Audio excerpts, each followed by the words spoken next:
In recent years, the economy of Asia has been growing exponentially.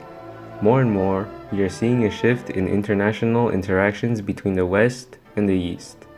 Emerging from the depth of post-war economic and social crises, there are now booming pivots of the modern world. In this documentary, we intend to show you the influence of Korea, Japan, and China in our society. These countries are the three most influential Asian countries, whether it's diplomatic influence, economic influence, or cultural influence.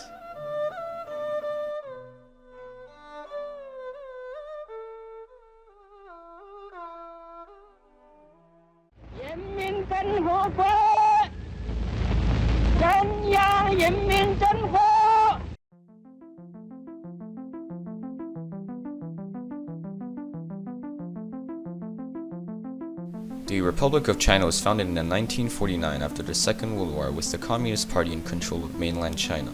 A massive cultural reform preceded the foundation of New China. Many traditional values associated with imperialism were abolished, but some struggled through the Cultural Revolution and found their way into modern China. Once the people of China had to go through many failed economic policies, hardship, and famines.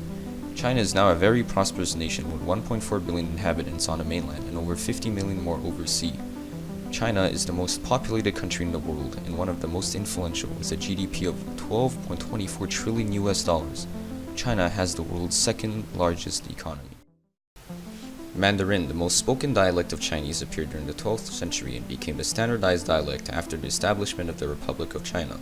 Chinese words are all represented by individual Chinese characters, and its sentence structure is similar to the English subject-verb-object structure. As an example, in the sentence 我是光海, 我 is I, 是 is the copula to be, 光海 is the name of the speaker. Together it is I am Guanghai.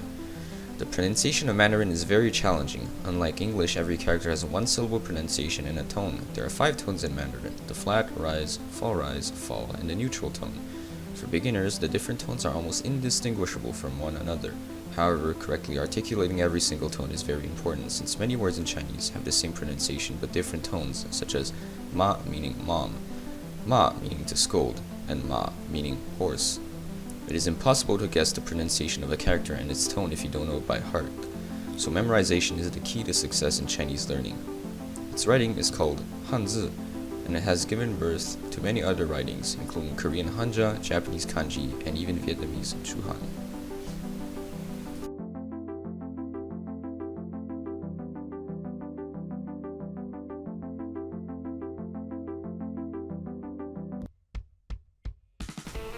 In the 1960s, General Park built roads and bridges and expanded education. A series of 5-year plans were drawn up and the government took a central role in running the economy. Industry became dominated by large corporations called chaebol. In the 1980s, the Korean economy continued to grow and the country climbed out of poverty. South Korea became a rich society. In 1988, the Olympics were held in Seoul, which brought South Korea international attention and interest.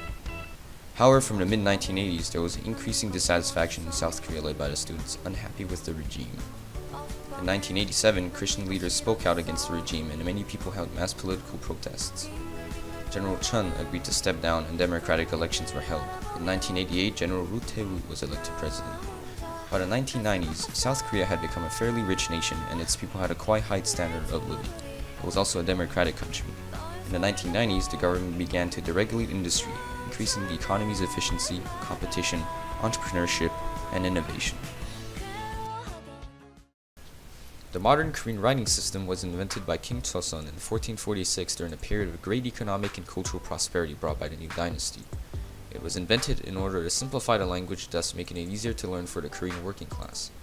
Originally used to annotate Korean Hanja, which are Chinese loan characters, it is now used exclusively without Hanja.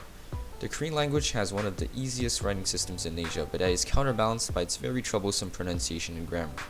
For example, these following words all have subtle differences in their pronunciation. 어, 오, 우, 으. The Korean language is famous for its extremely logical writing system. It has 19 vowels and 21 consonants. Since Korean is also a monosyllabic language, it combines at least one vowel and a consonant to form a character. If a sound does not have a consonant, the consonant slot will be occupied by the placeholder consonant. For example, a word in Korean would be Hanguk. The character Han is composed of these characters. The character Guk is composed of these following characters. Together, these two characters means Korea.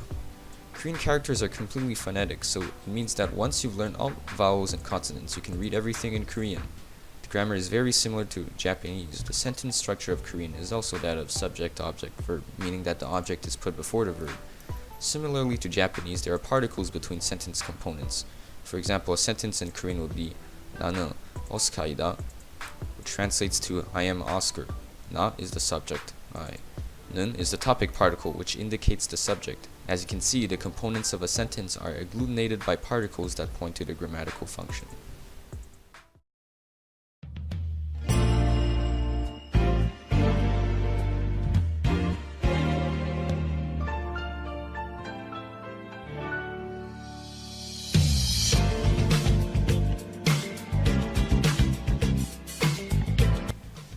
Japan was once an isolated country ruled by a military dictator, the Shogun. After it was forced to open up for trade by the Americans, a period known as the Meiji Restoration, Japan started to westernize. After struggling through the losses of the Second World War and economic recession, the Japanese economic miracle happened. It became the world's second largest economy, right after the US by the 1990s. Japanese culture, samurais, ninjas, humanoid robots, genetically modified cat girls, and anime. Japan represents modernity coexisting with tradition. Its culture mixes traditional Confucian values with modern Western habits. Japan has a great influence on world events, with our strong economy boasting the second largest stock market in the world and being a pivotal point for developing modern technology. Japanese has a particular writing system. It is comprised of 3 sets of characters, hiragana, katakana, and kanji. These characters were all borrowed from Chinese. First of all, kanji. Kanji are characters inspired directly from Chinese characters. They form most nouns and radicals for Japanese verbs. They all possess different pronunciation and meanings, and there is often more than one specific pronunciation for a kanji, which makes the language extremely hard to learn, because to be fluent, a knowledge of about 2,000 kanji is required. Hiragana and katakana are the 2 forms of Japanese syllabary, and they all have their own distinct sound like the English alphabet. Each hiragana has its katakana equivalent. A normal Japanese sentence is comprised of kanji combined with hiragana for verbs and nouns. In addition, hiragana can be agglutinated to kanji to form adverbs, auxiliary verbs, function words, and postpositions. They are also used as particles to indicate grammatical function. Katakana are used for foreign words such as ice. To illustrate this, consider the sentence, Bobu wa neko o mite imasu. You can see hiragana marking grammatical functions and agglutinated kanji to form verbs. You can also see the noun Bob written in katakana, as Bob is an American name.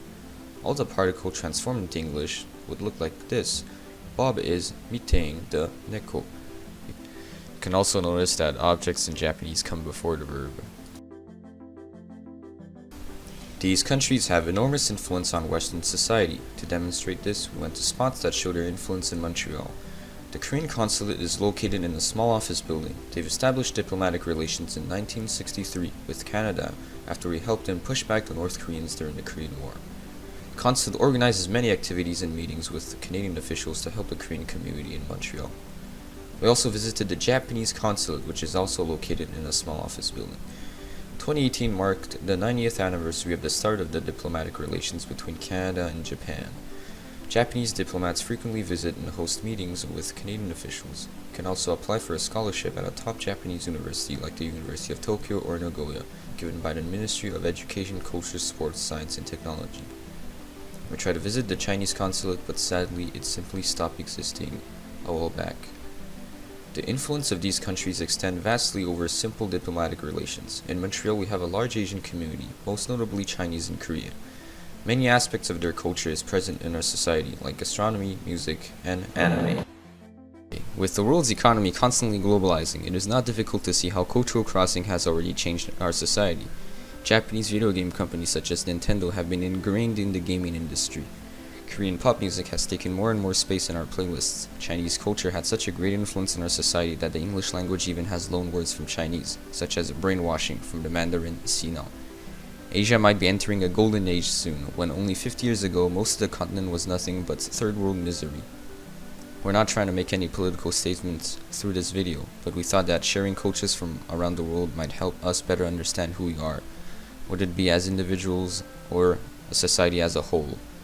The world is slowly unifying under one flag, with everyone adding bits of their own culture to the melting pot to make a solid cultural Champloo.